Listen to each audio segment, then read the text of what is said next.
I have a feeling There, it's live now. there it is. Yep. Look We are. out, everybody. It's fuck the Super Bowl. It's my birthday today. And 12 a.m. tonight will be Count Ralphus's birthday, who was born 5 years younger than me. He's a baby. 5 years and 1 day older than me. Yeah, And man. I got my beautiful girlfriend on the show tonight, Brenda. Thank you so much for showing up. It's awesome having you. And of course, the great Tony Dio, who came up with the idea. Because I forgot, me and Tony did a fuck the Super Bowl live stream last year. Yep. Yep. So you say you want to do it again this year? I was like, fuck yeah. You know? So Yeah. here we are. And it's kind of going to be a question and answering thing, you know? You can Yep. ask questions all you want, and we'll answer it the best we could. So, how was your day, Brenda?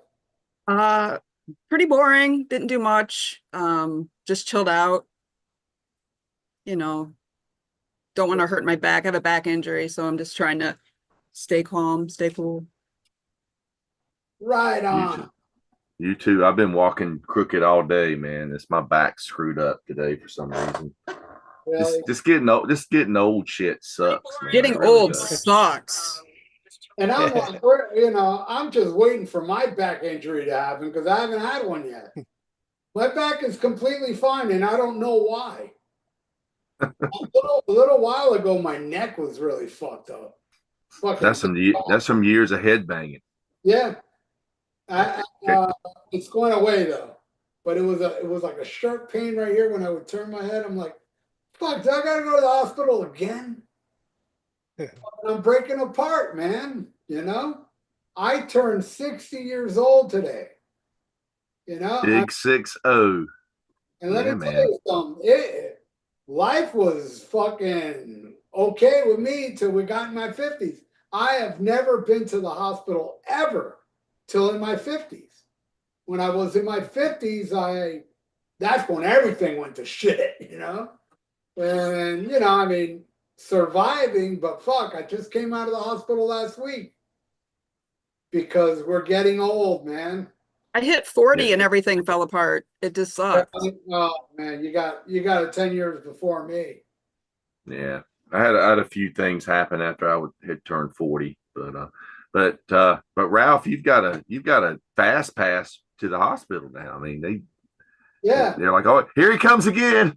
Yeah, next time I should get a free visit. Don't they have like a frequent Yeah, like a card. Did you get a punch card? Because your next visit's free. One. Yeah. You get a free prostate exam next time. Or free flu shot. I had to pay for mine. Free COVID shot. You know, it was really weird. You know, it was very strange about my prostate exam. When I went and got it, the doctor was checking my prostate, and both his hands were on my shoulders. I was like, that motherfucker's a magician. How's he doing that? Yeah. But you know, not to get too much into it, it's all up to Ralphus, but all our problems ain't shit compared to what Ralphus just kicked ass on. That's right. Yeah, I was thinking we could do a whole show. Like Wayne's not here because he's not feeling good today, and we could have did a whole show on just how aging sucks, and we're all falling apart from it, you know. But I figured I'd drink a few beers tonight because tomorrow night on my birthday we're gonna go see the Led Zeppelin movie. Like that's our one thing to do. But then 8 in the morning, 8 in the morning the next day, I got a neuropathy test where they like put needles in my arms. I had it done to my legs last Wednesday, and it sucked. They shocked me with these like little things to make my muscles convulse. I guess it's the only way to tell like the nerve damage, but it's like 10 needles in each leg, and then electrocuting me like shock therapy or whatever, you know. But I got that to look forward to on Tuesday morning. Is that a result from chemo? Yeah, the chemo and the radiation. I never heard of it before. Like, but now that I talk to people, they're like, "Yeah, I got that too." And it's like, wow, if you went through the radiation and the chemo, who would think the feet would have a problem, But I Yeah. took pictures of my feet at one point. My feet were peeling and they were like red as can be, and they were so sensitive at one point. Like I couldn't walk for like 2 days, and I had to do a telehealth thing with the doctors where I held the phone on my feet and let them look at my feet, But yeah, I didn't think I was gonna have any. I had the shit in my hands too, and that's why I'm getting this test. But the thing in my hands, the neuropathy in my hands went away. So I was so happy thinking that my feet would go away too, but it just stayed the same. They said it's probably permanent, but it won't get worse. So Yeah. You know that they say a lot of times you stuff like leaves your body through your feet. That's why they have those pads you put on your feet while you sleep. It's supposed to suck out all the toxins. So it could be something like that, where it just all ends up there in that area, the I think I leftover made things a toxins. little worse too. I put my foot in like my feet in this like thing that's supposed to like massage your feet with water, but it was like hot water, and I didn't realize I was supposed to like kind of avoid doing something like that. And then that was when the 2 days came where I couldn't walk after that. So I think I might have made things even worse, but I was just trying to get like some relief, and it Mhm. backfired. When you Yeah. got when you got that thing you're getting in your arm now, when you got it the first time in your legs, after that, did it affect your walking? The needles and No, no, shots? no. It was the needles almost. I didn't really look at them because I was laying down, but I think they felt like more like an acupuncture kind of needle because it was like it didn't seem like I was getting like a shot of anything, But the shocking thing was actually more uncomfortable because it's like they put like these little electrodes on in different spots, and some of it I didn't even have a reaction to, and I guess that shows that how bad it is or whatever. But then when they went higher up in my leg, it was like my leg was kicking and stuff, kind of weird feeling. It's like getting shocked with electricity in your Damn. muscle. But Then you're not kicking candy out of the bed at night, are you? Like Well, restless leg. Yeah. I'm not electrocuting myself at night, So, but hey, it's so good. It's a good thing that I got to go through once, and then it doesn't. I don't have to keep doing this. It's not like a treatment. It's just like Yeah. a Yeah. test to see how bad the nerve damage is. Yeah. And maybe over time it'll just get better like your hands did. We'll hope it will anyway, Yeah, or I just get more used to it. They gave me this like some pills to help me go to sleep when I'm feeling it, but I think after time I'll just get more used to it and I'll just stop thinking about it. I don't feel it when I'm Yeah. drinking, so Yeah, man. my Elvira pint glass. Cheers, brother. Happy birthday to both of you. That's awesome. anybody in the chat? Yeah, a bunch of birthday wishes from people. Just a lot of people hitting it up. Travis and let's see, G-Pos, Terrence Jones, David L. Everybody's giving you happy birthdays. Yeah. Stupid Bowl, guilty of being right, says Stupid Bowl. Yeah. Thank you so much for the birthday wishes. Me and Rob Yeah. appreciate it. So this person that's performing the halftime at the Super Bowl, that's Kendrick Lamar. I've never heard of him. The first time I heard of him was when they started talking about it. If you had asked me who Kendrick Lamar was like a month ago, I'd have probably said, is he like a football player or is he a basketball player or something? I only knew who he was because I work with a lot of younger people who seem to know these things, but that's the only reason I knew who that was.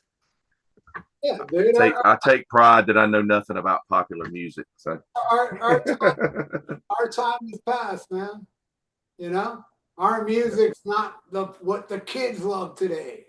it still makes no sense that they never had AC. That Kiss one was the best one. Yeah, but The that was Kiss a one had to be pre-show the thing, best one, right? But Oh, I that's think right, we it talked wasn't. about it before. AC/DC should be. I mean, they play AC/DC through all Oh, these yeah. sporting events, Oh, but yeah. AC/DC should have been the halftime show like 20 years ago when they were still able to perform the whole band. The Stones did it once, right? They should Yeah. dude, they should get Green Day. I don't watch this shit anyway, so I don't give a fuck. Yeah. Well, at least Green Day's a rock band. Yeah, get with Green Day. There's a guitar in that, Yeah. or get, Tommy Lee the DJ, It ain't like I'm gonna watch that shit. I haven't watched football since the, the only I was gonna say the only positive thing I can say about those halftime performances and stuff, working in the industry and have done work as a stagehand and stuff. Man, the way they pull that thing together and pull it off and get that shit off the field is just amazing. I mean, it's they've got 200 and 300 some people out there working, doing all this stuff, man. That's pretty amazing. Whatever it is, that they're doing as far as the performance goes. That's where I give my props to the crew. I'd rather watch the crew set up the stage and break down the stage than the actual show. Absolutely. Just watch them work like worker ants. Mm-hmm. Yep. So I haven't watched the Super Bowl, believe it or not, since the 80s. I believe it was 1984.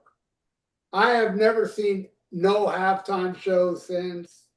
Of course, I've been to a house where the Super Bowl was playing, but I wouldn't stick around and see the game because here's the thing. I was a huge football fan in 1973 when I was a little kid. I was 7 or 8 years old, right? And the reason, because we moved to Florida that year in 73. And in 1973, the Miami Dolphins, that year, they did something no team has ever done before or since. They had a perfect season. That means they won every game, and then they won the Super Bowl. So I became a Dolphins fanatic. Now, the next few years, they weren't bad, but they weren't as good. And then it just got worse. And then by the time 84 rolled around, they were back in the Super Bowl.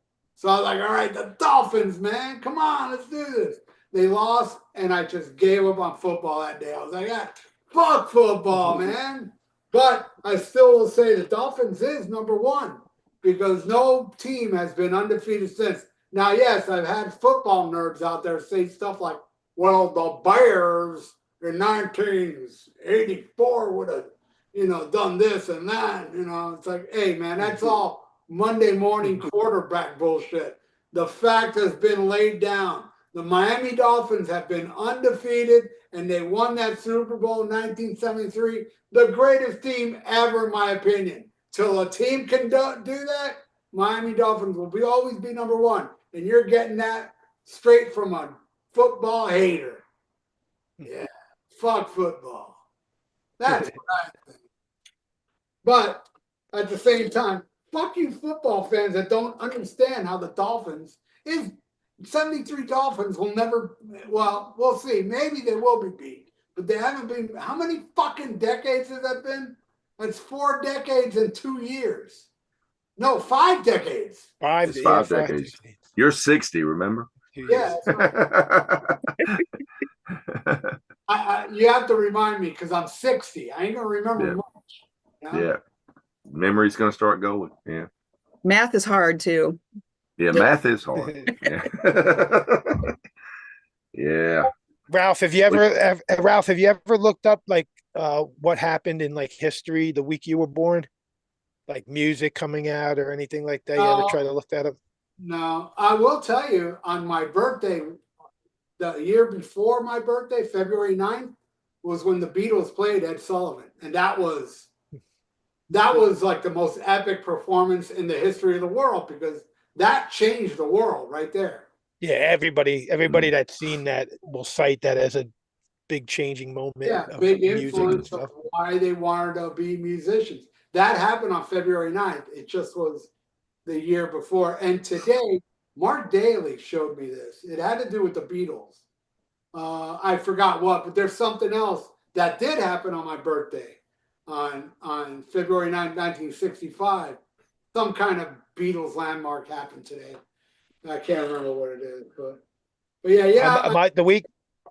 Go ahead. The week I was born, February 10th, 1970. 3 days later, Black Sabbath releases their first album. So I was born the same week as the first. Like heavy metal had to wait till I was born, till they could. And then the same week as the Doors' "L.A. Woman" came out that week too.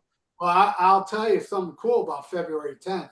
What happened in 1978 on February 10th. Two landmark albums. Van Halen, 1978.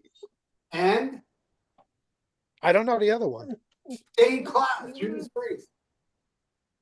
Oh yeah, I do remember hearing that. But for some reason, the Van Halen one always stayed in my mind, and I forget about the Priest one. I don't hear about it. And I think I could be wrong. I think Cliff Burton's birthday's tomorrow, isn't it? Yep. He's my birthday. Him and Long Chaney Jr. are my two like famous people that are born on my day I care about. I had Joe Pesci. And you had Gallagher from Raven, right? You had him up there today. Yeah, Mark Gallagher. Yeah, and Mark Acevedo from Death Angel. It's his birthday today. I know there was somebody else. I can't remember. But yeah, man, Aquarius, bro. Are we still living in the Aquarius? You know they fine with the hair, but it's fucking. I think it's still Aquarius now. I know they move them around a little, but I think you're still Aquarius. I think the age of Aquarius happened when I was like -1. I don't think I've been alive, since the age of Aquarius. Once the age of Aquarius happens, that's it. I'm dead. No more shit for me, man. I only live at the age of Aquarius. Hell yeah. I just learned that Richard Gere was born on my birthday, and he likes gerbils. Well, I heard today. I just heard today one of the gerbils he stuck up his ass was born on my birthday too. Wow. That was Lemmy Winks. Yeah. I think I share a birthday with Eric Estrada. Good old Punch. You saw the episode where Donnie Most was like a Kiss character? Yep. Yeah. Oh yeah. That shit was awesome. I like that song too when he was singing. Yeah, Devil Take Me. Yeah. It's pretty badass, man. I like to get that. I saw Adam from Savage Master posted something about that a couple of days ago, man. It's like, yeah. Oh, I messaged him today. He's going to get back with me about a date to get up with us and join us one Thursday. But yeah, that's Donnie Mo. I mean, that was like the kind of the start of the whole Satanic Panic thing, because they had him come in on that hot rodded car and it had 666 on it.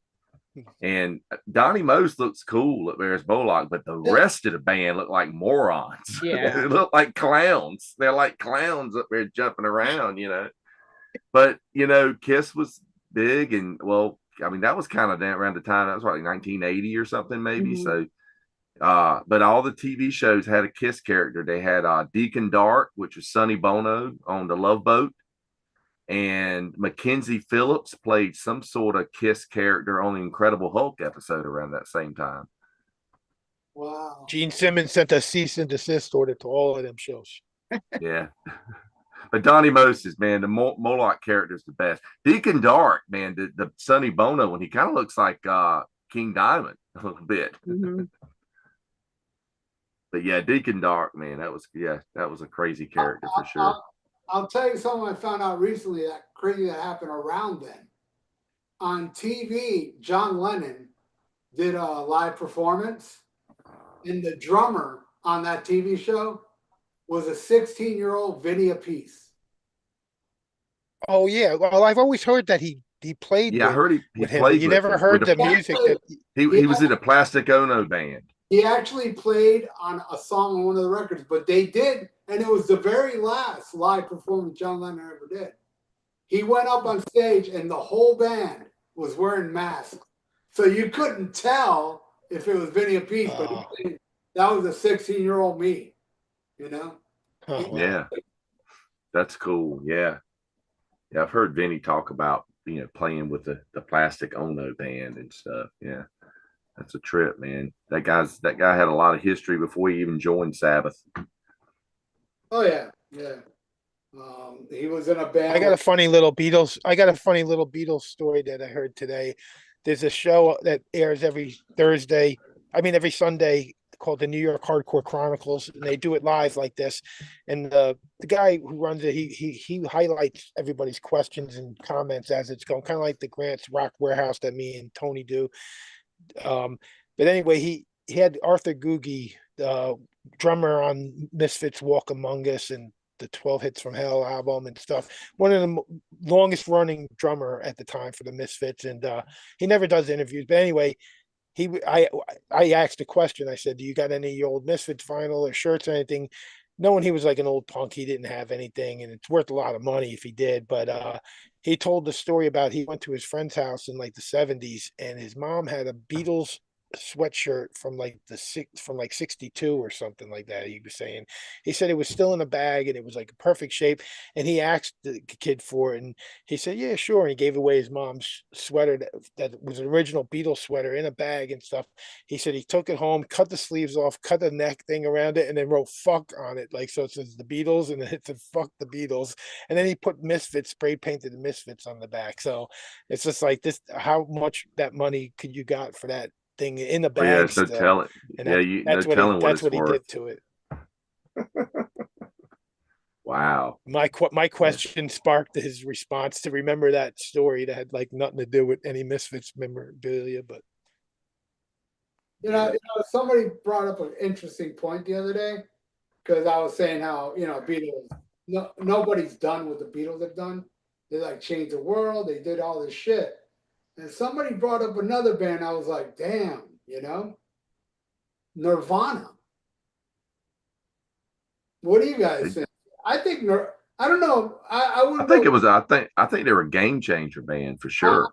I wouldn't say they changed the world like the Beatles did, but they definitely changed music. Totally. Totally. No doubt. Yeah, huge influence, but I don't think 4 albums like a year, like the way the Beatles were doing. The Beatles put out so much music in such a short time compared to how long Nirvana was. They didn't come up with even a quarter of the material that the Beatles did, because they both were bands that didn't last that long. You'd think the Beatles lasted a long time, but really they didn't, because they just got so much material. There was like 3 albums a year coming out, and just nonstop. They were 4 or 5 years. Yeah. I was a late teen when Nirvana was hitting it big, and I can tell you that the kids went crazy, especially those younger than me. They just love Nirvana, and it changed a lot, especially where I live. Everybody was all grunge, and here I was in my Wasp t-shirt. It seemed like they got bigger though after he died. I remember when he died, there was afterwards, like people like they're legitimately crying, and I don't recall, like, for anyone else musically, even Michael Jackson, when he died, I didn't see people crying. But when Kurt Cobain died, there were people like weeping. Yeah. Well, John Lennon, when John Lennon died, it was very similar. Like thousands of people came out to, they got a monument in the park in, the big Central Park now. In Strawberry Fields is right there where John Lennon, right across the street where he died, and thousands of people came out singing the songs and candles and all that stuff. Yeah. Yeah. I had a friend that had tickets for sure. I had a friend that had tickets to go see Nirvana, and they played like the Roseland, and like, they were huge, but they were still playing like the Roseland and selling it out, but they weren't playing stadiums. Like Beatles were playing, Yankees or Met Stadium and Shea Stadium. Yeah. Right. Like, and I actually did see Nirvana once on the In Utero tour, and it was at Bayfront, and that's like kind of a small amphitheater. So yeah, it's not that big. And I'll tell you the weird way I found out Kurt Cobain died. This is crazy. I found out Kurt Cobain died because of Rob Halford. I saw the band Fight, and I didn't know Kurt Cobain had died that day. And Rob Halford said, dedicate this next song to Kurt Cobain, who died today. And I was like, damn. And you know what song he sang? He said, this is called Nailed to the Gun. Oh, swear to God. I was going to say, it wasn't Nailed to the Gun, was it? Damn. It was. Wow. I was like, whoa. So that's how I found out. Kurt Well, Cobain. at least it wasn't better by you, better than me. I mean, that's what caused those other guys to shoot themselves. So, supposedly. Oh man, that's great. Oh Yeah. shit. Yeah, that was Yeah, man. I remember hearing. I remember I was working and where I worked in the screen printing factory, and I had radio. I worked in the screen room, so I had my own area, and I had a radio in there all the time, and it came on the radio, and they told about it on the radio. So yeah. I found out John Lennon died when I was going to school. I got in my dad's green van. We put on the radio, and the DJ announced that John Lennon had been killed. And then they played Hey Jude. I was like, that ain't a John Lennon. That's really a Paul tune, you know? Yeah. Yeah. But I still have the New York Times newspaper from the day he died. When it was, my mom kept it, and it was like under our stairs for years and years. And I found it and made sure it came with me so it wouldn't get lost. I remember. I still have it. I found like a year ago, I clipped the newspaper in 1977 when Leonard Skinner's plane crashed. Oh wow! Yeah, I clipped the out, and it's inside my One More for the Road double album. That's where I've kept it in there all these years. I was like, holy shit! I forgot to add this shit. 77, man, that's old. I remember when Dimebag died.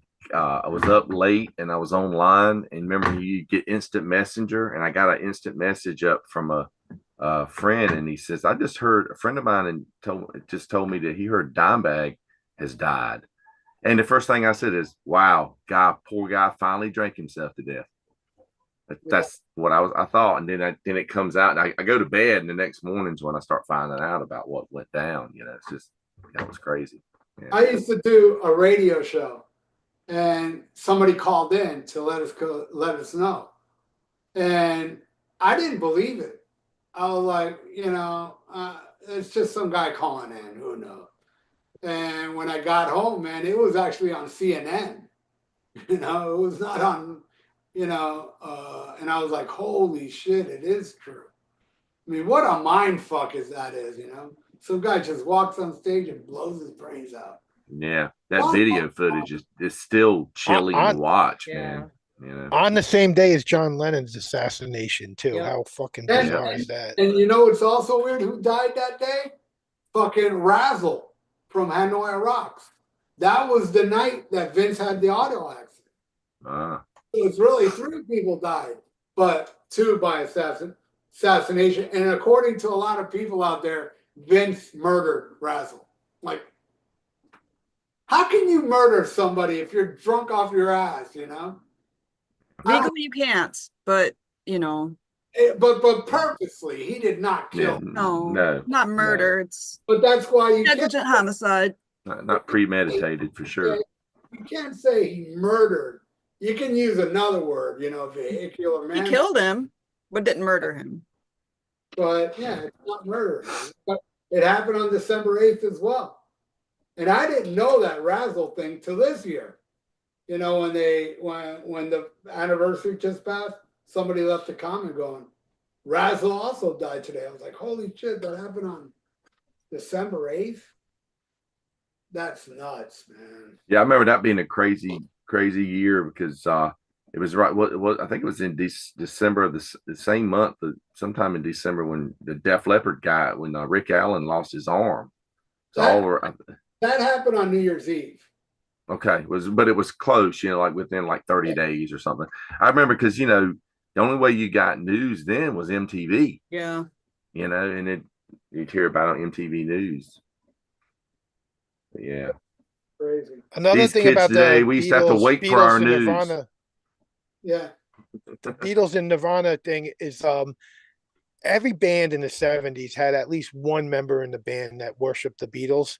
I don't think you could say that about every band that came after Nirvana had at least one Nirvana fan in it. It's like only that short period when grunge died and post-grunge came in, you had bands like Silverchair and shit like that.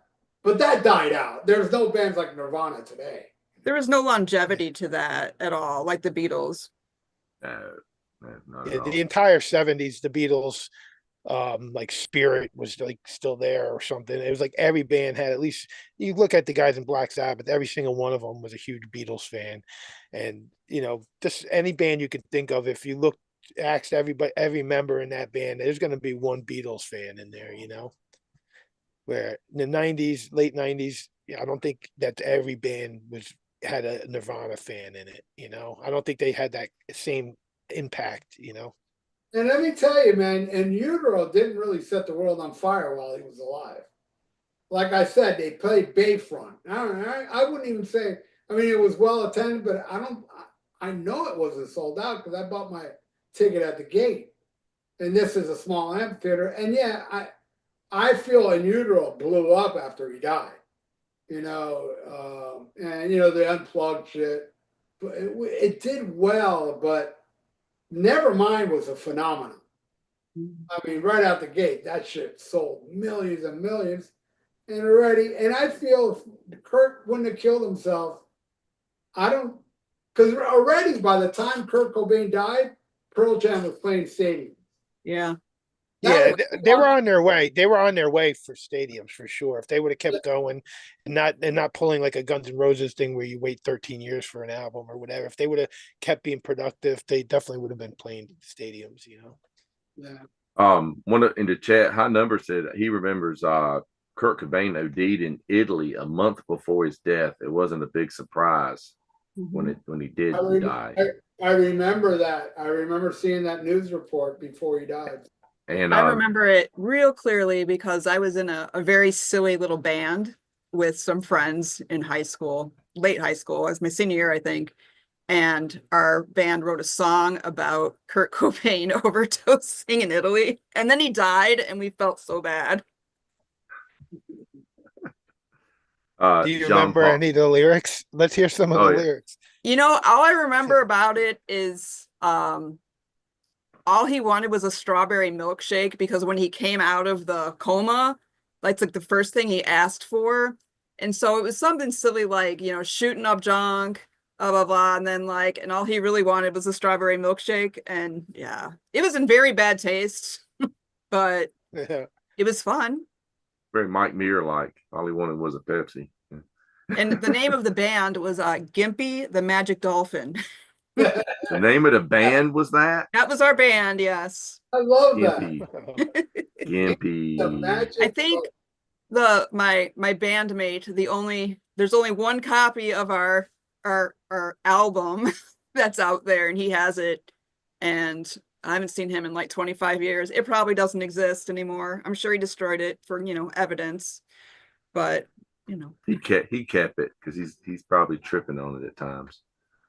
I was saying to chat, John Paul said I remember the day they canceled school the day after Lennon was shot. Wow. Not in my area, but maybe like up in New York, maybe. Actually, that's when I found out he died, going to school. I remember my dad telling me my dad knew nothing about popular music, and he didn't know that much about the Beatles. He knew who the Beatles were, but I remember him saying, one of those guys from the Beatles died, and our last name is Leonard. He said, I think his last name was Leonard. Yeah. And I was like, no, it's John Lennon, Dad. Yeah. That's just this year, even when his anniversary of his death came, they have a huge thing in Central Park there. They got they got the big Imagine thing on the ground in Central Park, and they got strawberry fields right there. But every year they do like a vigil. I took a lot of pictures there. I went to a random weekend, and boy, I guess it's year round. A lot of people are all there, Oh, there's always flowers on the ground there. There's always somebody there. But yeah, I did that thing and then went across the street and got pictures right where he was shot. And yeah, I stood there. That hotel's also got like Rosemary Baby. It was filmed there. A whole bunch of movies were filmed there. So. Yeah, I stood. Boris Karloff lived there. Oh, did he? Yeah, for a short while, Boris Karloff stayed there. I didn't know. I love him. That guy rules. But I stood in front of the gate where they had guards where John was killed, and if you looked at the steel there, the gate, they all had like gargoyles. Like it looks satanic. Yeah. Pretty bad. Yeah. Fucking. Yeah, the whole building looks really cool and old. Yeah. Killer. There's a famous picture on I'd love to visit it. The making of Rosemary's Baby where she's just outside smoking a cigarette and you can see one of those gargoyles like behind her and they got the fence right there, but it's just a picture of her on the set, but it's not from the movie, you know. Mia Farrow. Yeah. Man, I've never been able to.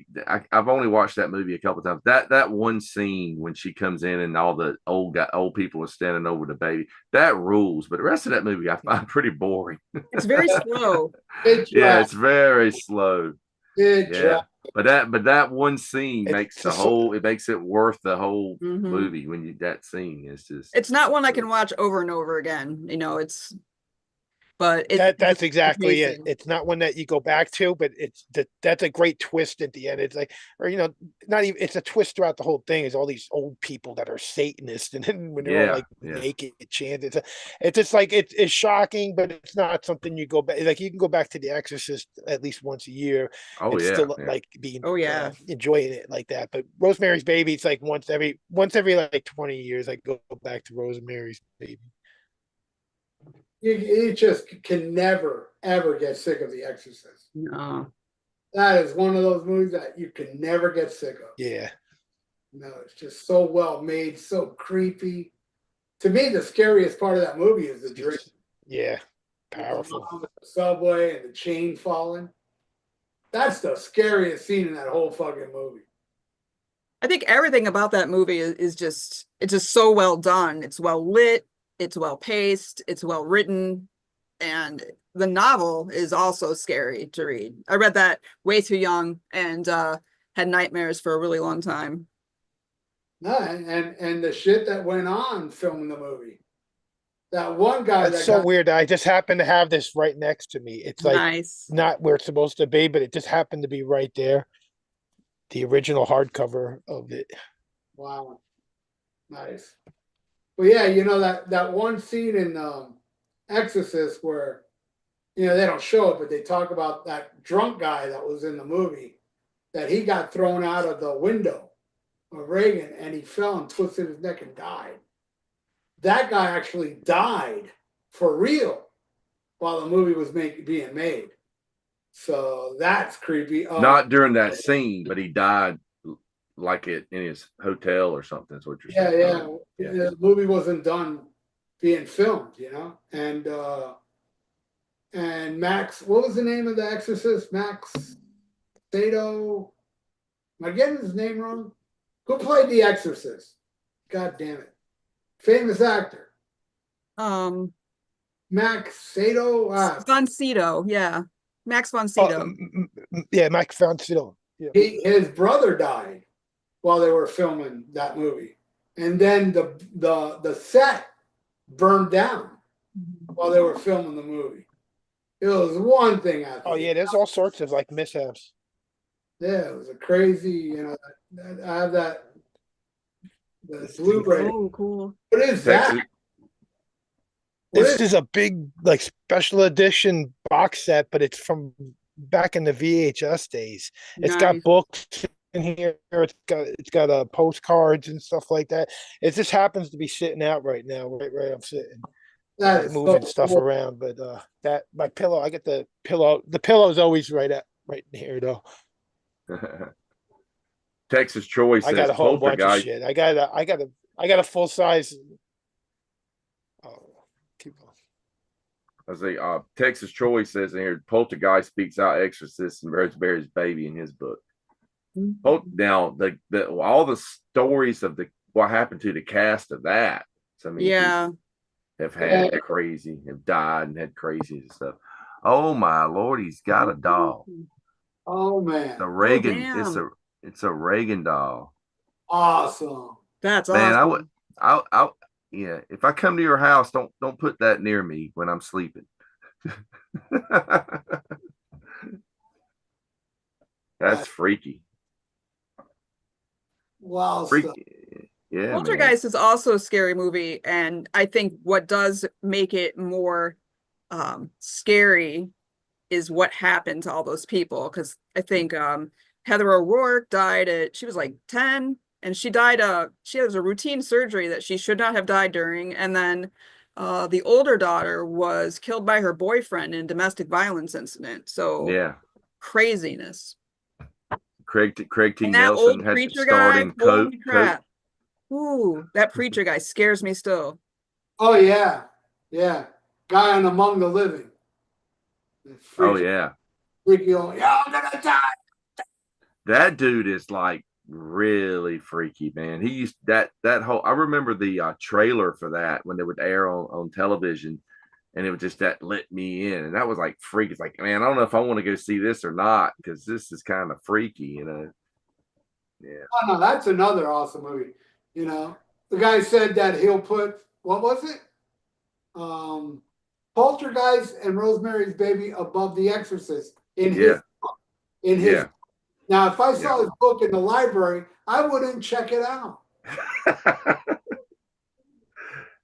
Yeah. You said that, so that's the old man on the cover of Among the Living. That is the guy from Poltergeist. Yeah. I always wondered if it was because the song Among the Living is about the stand. Yeah, I know. Yeah. But yeah, it is. I heard in an interview them talking about. Yeah. He is a freaky character, that's for sure. Yeah. Someone's got Burnt Offerings. Patrick says Burnt Offerings is fun. Yeah, that was a great movie. Yeah. I freaking love Burnt Offerings. That movie is one of my favorites. Love that movie. Race with the Devil. You seen Race with the Devil? Yeah. Fonda? That's a good movie. John Paulson is one of the people in the operating scene in The Exorcist turned out to be a serial killer. Oh, wow. Shit. Damn. Never heard that one. That's crazy. That is crazy. Oh, yeah, Race with the Devil, I highly recommend. That's a great 70s satanic movie. And I love that song. Had some of those best satanic movies. Like the 70s is a great era for those. Oh man, 70s was a great era for everything. Yeah, man. that's true. My favorite era of everything. Favorite movies, favorite music, favorite. Well, I gotta say, man, I mean, I'm really discounting the 80s by saying the 70s had the greatest music. I would say the 70s up to 1984 was like the greatest fucking music was released in that time, you know? Yeah, some good stuff, man. There's a lot of shit great after 84, but man, the golden year from the first Black Sabbath to fucking Don't Break the Oath. That right there, those bookmarks, man, it's just unbeatable, man. It's unfucking beatable. Anything even a lot of stuff that, you know, I'm not really a fan of. I know it because it's all etched in my brain from hearing it from radio and whatever was around us growing up. You know, I went to see a Bee Gees tribute band because Mike Fitz from Riot plays guitar in it, and they came to my town where I live, and they were playing. I was like, you know, so hey man, you know, I got to go see Mike and stuff. So went and saw them, and they were great, and I was blown away that I knew all the songs because I don't listen to the Bee Gees really, but I grew up and it was all, you know, around me and stuff, man. And it was excellent show. Oh yeah, I love the Bee Gees, but you see, when I was a little kid, I was like one of those stupid kids, Death Before Disco. I even had a shirt that had a disco ball exploding with a skull in it, and it said Death Before Disco. And anything that was disco sucked, including the Bee Gees. And now I'm like, I love the Bee Gees. I love ABBA. I would never give an ABBA a chance back then either. I knew those songs. I was like, fuck that shit, you know? Then I became older, and I also am a big fan of that crappy 1978 Peter Criss solo album. Hey, I'm 60, man. I'm allowed. You know, I tried not long ago. I was just kind of pulling random records out, and I pulled out Let Me Rock You for Peter Criss. Yeah. It's got a few good songs on it. My favorite Peter Criss song is on that album. The song called "Tears." Vinnie Vincent wrote that. I know Gene. One of the songs Gene wrote is on there. I know.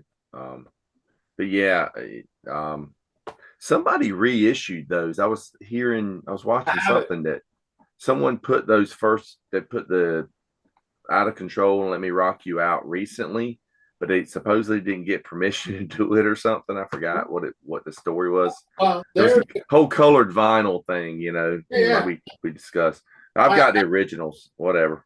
I have it because what happened, and I just got it like a month ago because I believe the guy that made those, like to me, it sounded like he had a fucking stack and a half, and he started selling it for $20 on eBay, the colored one.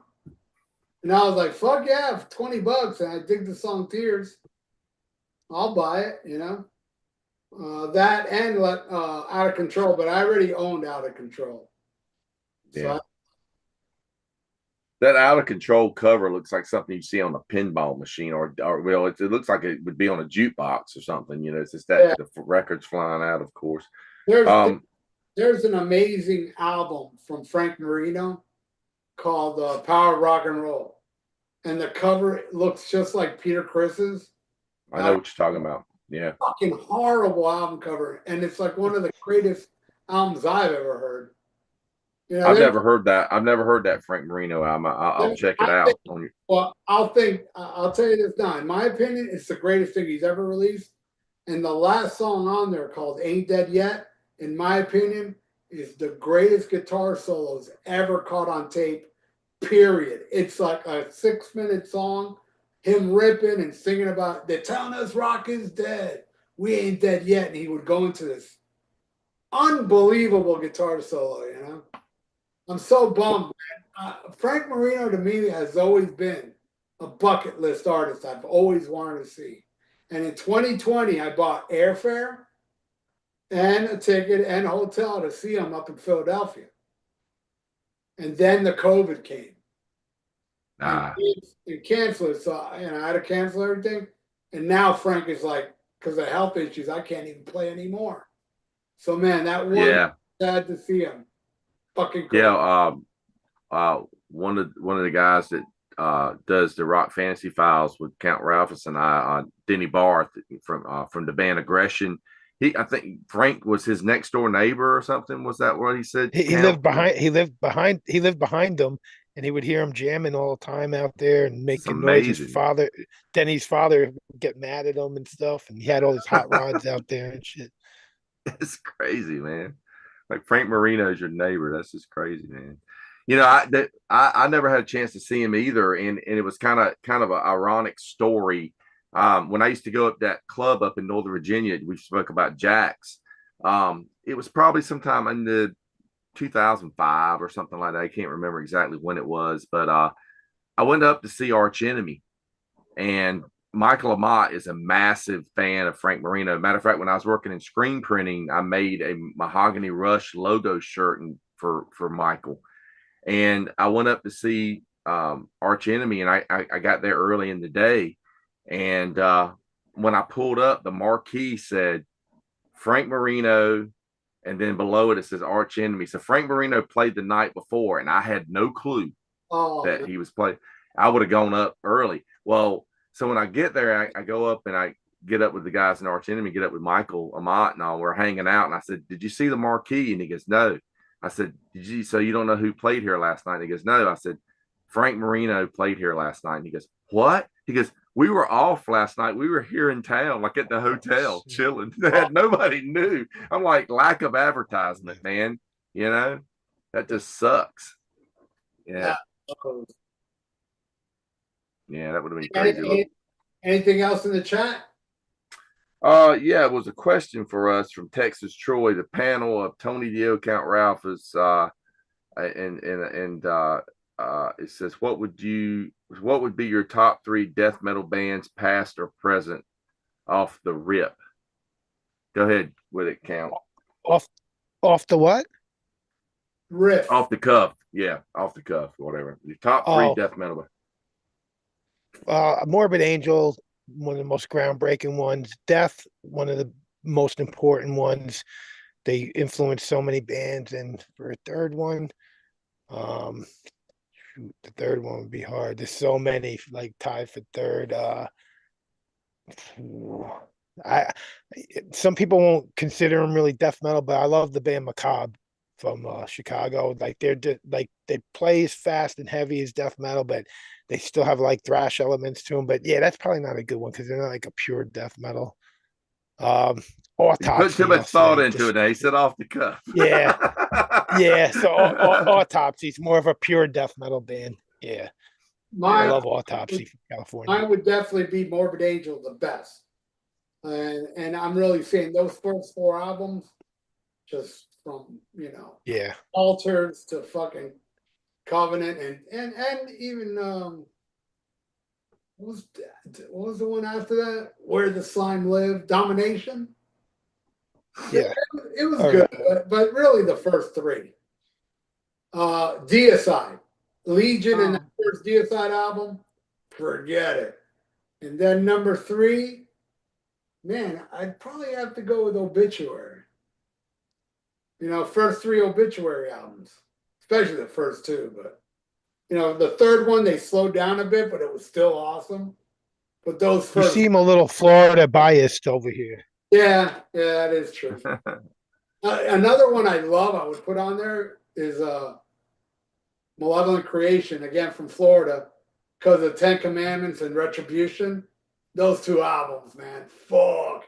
But you see, I'm not a death metal guy. I'm a death metal guy of that era. When it first came out. And Same here, yeah. No, I love And death. they're originally from Buffalo. Well, so They like Cannibal Corpse. Like Cannibal Corpse, they Mhm. moved down there. yeah. But But in New York. yeah, but most of those bands back in the day, it's like those first few albums are hard to beat, and everything after, not Yeah. stuff, but you just can't top those bands I mentioned.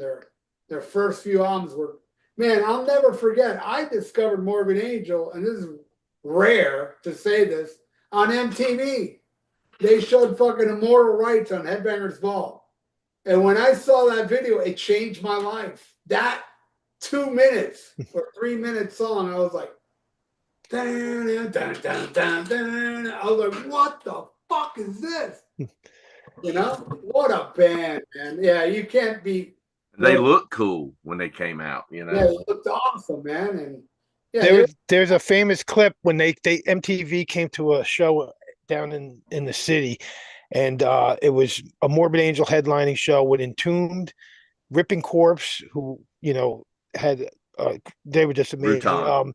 And Unleashed was on the bill, but so MTV came and they did an interview with Napalm Death guys were there, but they didn't play, but they were part of the interview, and they had some of the guys from Entombed in the interview, and it was some that played on Headbangers Ball. It was like the first time anybody was really talking about death metal, but there was like the kind of like the line at like when you watch The Ultimate Revenge and they got the camera on all the people going into the show.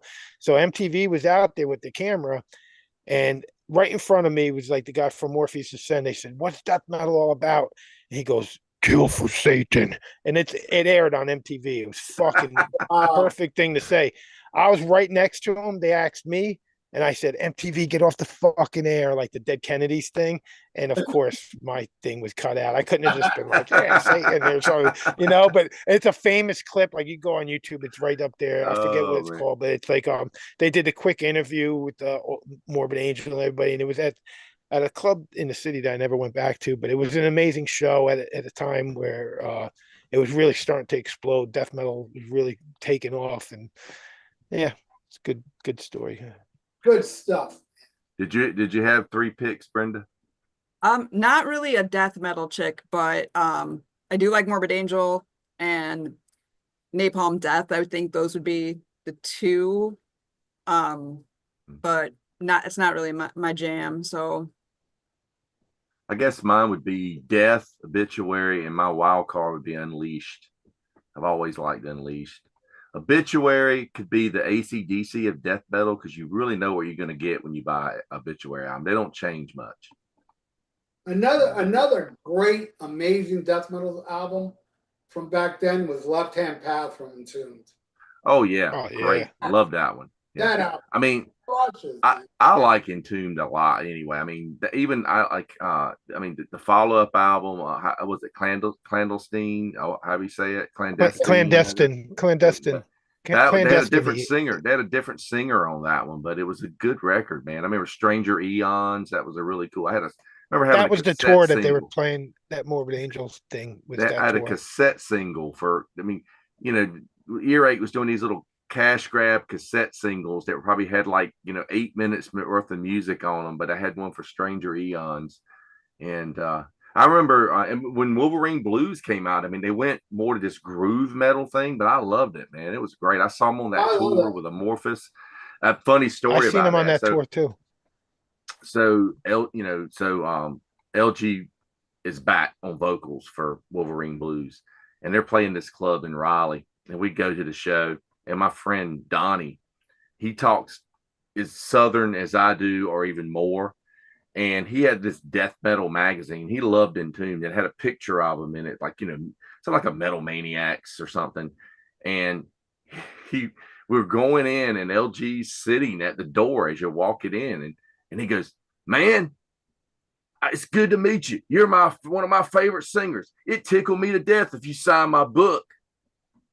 I don't know if you guys are familiar with like "Tickle Me to Death." I would be really excited if you would sign my book. But the look on LG's face was priceless. He's like, because he had no clue what this guy. He goes, "Tickle you," and I said, "Man, he likes you. He's a big fan. He just wants your autograph." That's funny. I got a good story about seeing them in New York City at this place called Coney Island High. It was kind of small place, and Tomb hits the stage, Wolverine Blues album tour, and the crowd is just moshing like crazy, and I'm all drunk, and I get in there, and sure enough, somebody gives me a straight out, gave it just like I gave to Reagan here. I just You gave her just the elbow. her head's gonna spin. Yeah. But yeah, so I get nailed in the nose, and blood just starts gushing out, and I just stay in the pit anyway, and I got blood all over the place, like I look like I got shot in the face. But I at the end of the night, like I don't wipe it off. I think it's more metal to like walk around with this blood all over. So we're walking the streets like to our parking garage that we parked at, and as we're walking, I'm just like knocking over like these signs that sit outside of businesses, like restaurants will have like a menu out there. And New York City, it was like in the winter time or something. I'm just like knocking them over as I'm walking. I'm kicking garbage and stuff. And I kick this bag of garbage, and it goes like 10 feet, and it lands in a circle of cops. They're just standing in a circle. And I'm not looking up. Like I didn't like look where I was doing. And then they just one of them's like, "You got to be fucking kidding me." And I look up, and they're like, "Yo, go pick up all those signs that you just knocked over." And they made me go back. And then my wife was like, "Oh, he's drunk and he got hit in the nose and stuff, so he's mad." They're like, "Get him the fuck out of here, or else he's going to jail." And so they didn't arrest me, which was really cool. And they just made me go around, pick up the garbage bags I was kicking and stuff. So I thought that was a fun story. Another fun story. That's crazy, man. Yeah. Someone here says in the chat, who was it? Ace 96 says he remembers when the guitarist in Death died. Yeah, Chuck. Yeah, that was sad. Yeah, Chuck had he was dealing with that situation for a while, and things looked grim, and then he kind of made a comeback, and it looks like everything was going to be good, and then he got sick again. Yeah. I watched that documentary, man. It's really good. That Death what's to it all. called? Death. Is it? Death No, it's to called all. Or, Death. Yeah, Or is it? It's something. Death. It's not I Death. own, I own the All's DVD. Death to All's the name of the tour. ordered But yeah, somebody Yeah, will tell us. I did. Somebody will I pop up. ordered it. Death by Metal, or I think, or Death by something, Metal. right? Yeah. Or no, Yeah. that's If you haven't seen that, guys, it's on Death. Tubi. Tubi actually has it. You can watch it. So yeah. I own the DVD. You can get the DVD pretty cheap too. That You know who's a big fan of this channel and I've become very friendly with is Rick Ross. he's cool, dude. He's an awesome guy, and he has my number. We've talked, and there was one time I said, "Man, the very first time I stage dove was the Leprosy tour." you guys opened for Death Angel, and what happened that day is that it was a last minute thing because who was opening for Death Angel in my tickets? Dark Angel, right? Dark Angel, I believe. No, it was Rigor Mortis. Rigor Mortis was open No, Death Angel at that time. Death Angel or Dark oh. Angel? Death Angel. Okay. Death. So when Death Angel came, Death was booked to play the show. It was a last minute thing. Oh. And I'm telling Rick Ross this story. And Rick Ross is like, I've never played Miami Beach. I go, dude, I have it on video. It's totally you. It's leprosy. Nope, can't be. Impossible. It's like, bro, I'm telling you, go on YouTube. It's on video. And then he's like, that was Miami Beach. I don't know. I kind of remember that show, but I thought that was Tampa. Like, dude, Tampa's like 5 hours from there, you know? But I remember. Yeah. That was, I got to see Death twice. I saw that, and then I saw Human. And both great times. And I'm not here to talk bad about the dead at all. I met Chuck twice. Both times he was a prick. He was known to be. He was, like a major prick. Both times. Not one time, both times.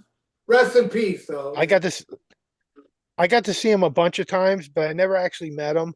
And the last time was on the Sound of Perseverance tour, and it was freezing cold out. Everybody, when the show was over, everybody took off. It was Hammerfall and Death, this place in Jersey. Everybody took off. There was like 5 or 6 people outside waiting to meet him, and it was like 12 degrees out. So I get that he didn't come out because it was freezing, but he could have like opened up the window and just like signed some or whatever, you know. But it was like he just sat there and didn't come out. But I didn't think about like he was dealing with his health problems even then at that point, you know. It wasn't 100%. But I first seen him with the Death and Dark Angel tour. That's why I was thinking you were meaning Dark Angel, because the Ultimate Revenge 2, I seen him on that tour. I seen him on Spiritual Healing tour. I pretty much seen him every time they came around throughout the years. I think I've seen him like 6 times altogether. Yeah, I only saw him on that Hammerfall tour. Yeah.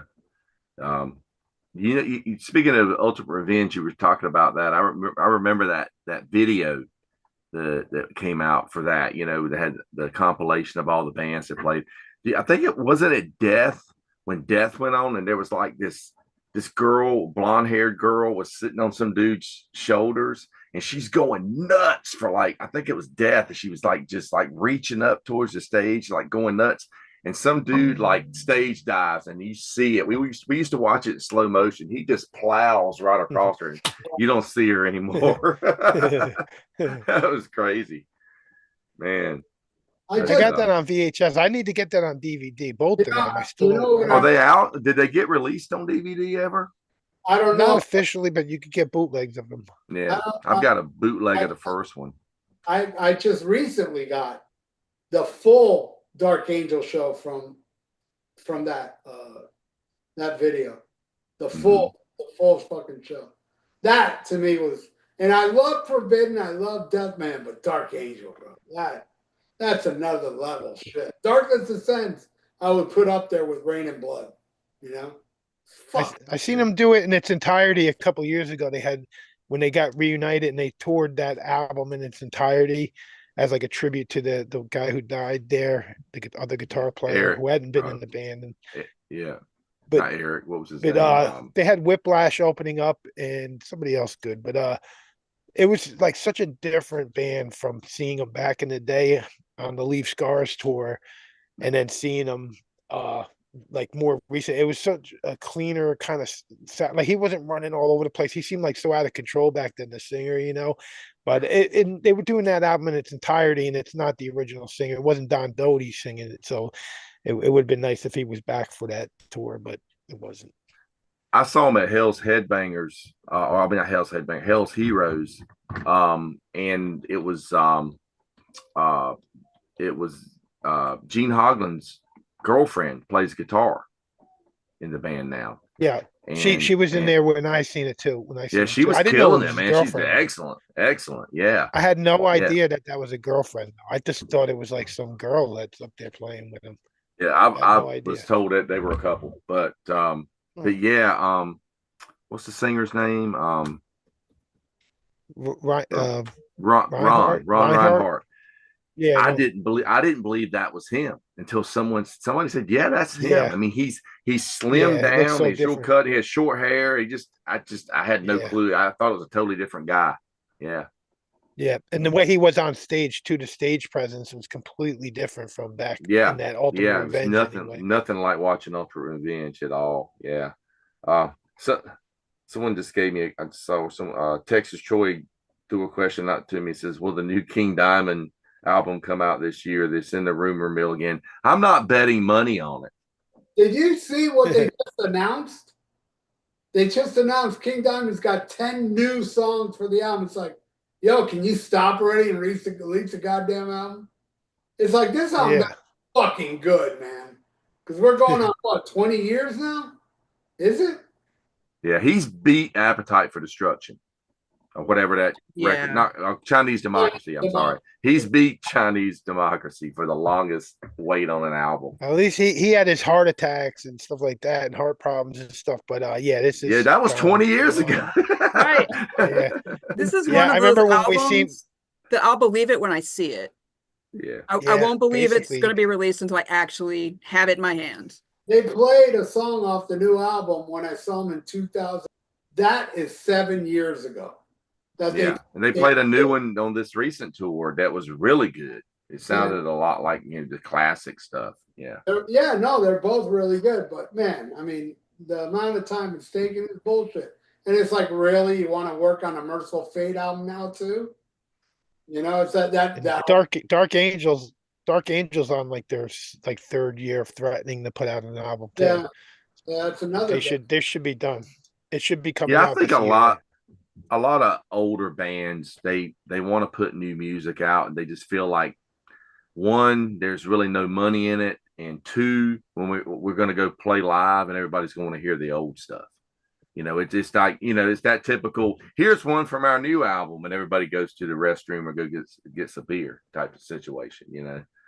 It's just, I mean, but if you put out something that's really, really good, I mean, people will get a good buzz. People are like, yeah, play it. I mean, like when I go see Testament now, I love to see them play new stuff because I like the stuff from the last few albums. But I mean, of course, I'm not gonna go to get a beer during one of the classics either. So. But think of Melissa and Don't Break the Oath coming out like a year apart from each other, though. Like, this should be the most godliest thing we ever heard. Like, this is like should be the album that when we hear it, we could just die and we never have to hear music again. We can go deaf or something. It's like, this has got to be the godliest thing ever. But the song I heard so far is like, cool, but it doesn't seem like it's something that's been in the work for 20 years. I didn't like the new Merciful Fate song. That I didn't like.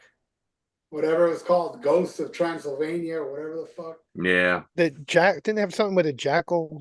Yeah, jackal of fucking. You know what? You know what it was missing? Michael Denner. Yeah, definitely. Michael Denner wrote a lot of those riffs on those early records. A lot of that leftover Brat stuff. Yeah, I mean, just Hank the wrote some chemistry cool stuff between the two. Yeah, it's definitely, there's a chemistry. Yeah, for sure. And Kim Rose could still play. I mean, I've seen recent footage of him doing cover songs with local musicians, and he's just as good now as he was back then. So it's bullshit they don't have him there either, What has he done for all these years, that guy? Like, that guy was one of my favorite sounding drummers I ever heard. Like, and that I believe me and Wayne Newton, I think we're the only people that ever interviewed him.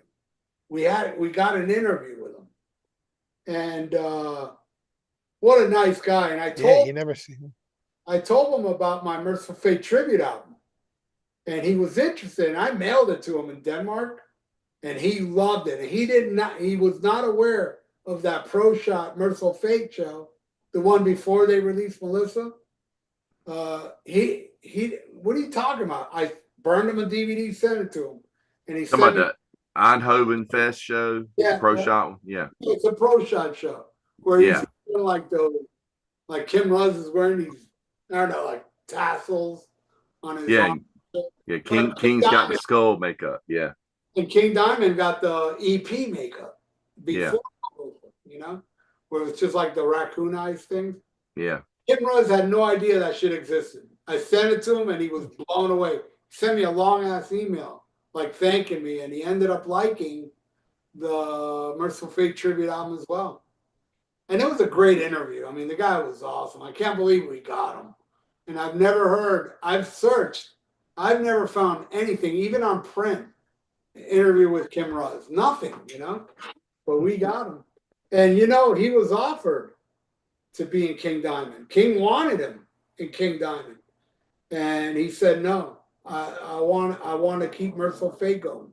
He wanted to do it without Hank Sherman, and King said, well, too bad, but he actually wanted Kim Rose. So that first King Diamond album could have been really like Merciful Fate, with any Roar. Because Mickey D and Fatal Portrait is my favorite King Diamond album. Mickey D turns that band into something else, though, Yeah. Totally. Perfection. Yeah, totally different style player. Texas Troy has another question for us. This is one more for us here. It's what 3 songs will get a non-Kiss fan into the Kiss army?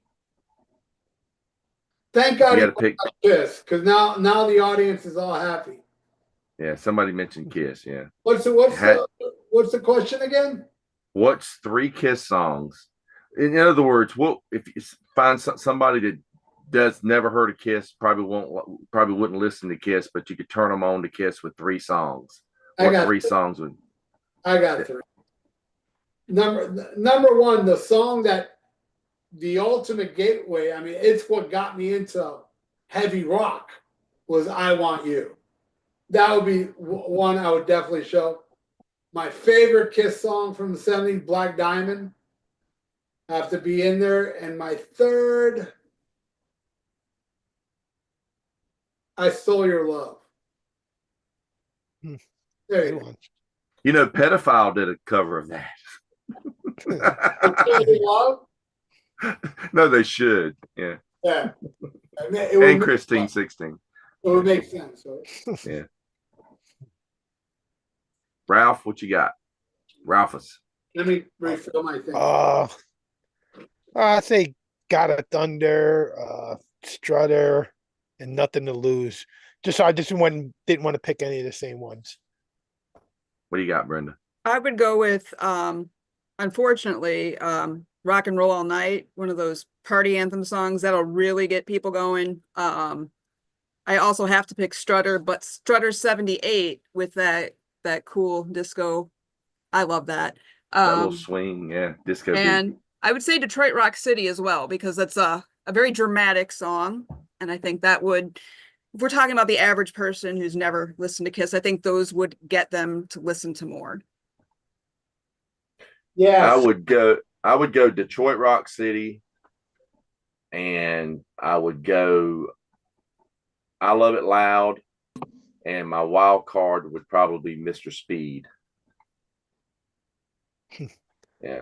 Hey, speaking of Pedophile, the band Pedophile, I saw a funny thing today. I was looking through it. There was some band. I saved a picture of it, but I probably can't pull it up to show you. It was a band. These guys, I guess they were like a kind of a glam band in the 80s or something, and they were from Iowa. And the name of the band is Litterer, like Litterer, Litterer, like a person who litters. That's the name of the band, Litterer. Litterbug must have been taken already. Yeah, I mean, Litterer. I mean, that's a terrible name.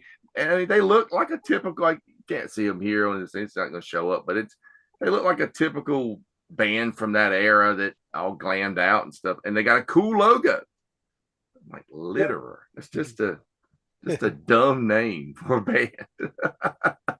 I wonder if wonder like why they people didn't went, make it. maybe people went to their shows and just like took all their stuff out of their car, or they just brought garbage and threw it all over the stage. Right? Throw their dump their Yeah. ashtrays in the That would have been a stage. great. Or the band themselves would just leave after they played a show and just leave shit all over the stage, and the club goes, we're never booking those litter bugs again.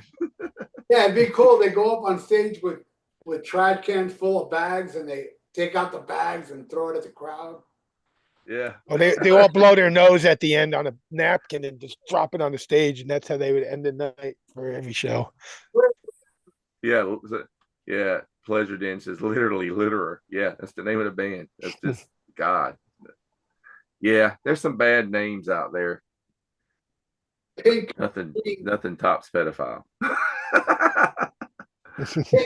I saw Pink Cream 69. That's a great band, but what a shitty name. That is they changed their name to PC 69 there for a while. That's what they were going by, because I remember like the third or fourth album came out as that. So yeah, but whoever came up with that name, and they're German, so who knows? I mean, how they came up with that name. Weirdos. Anybody else in the chat?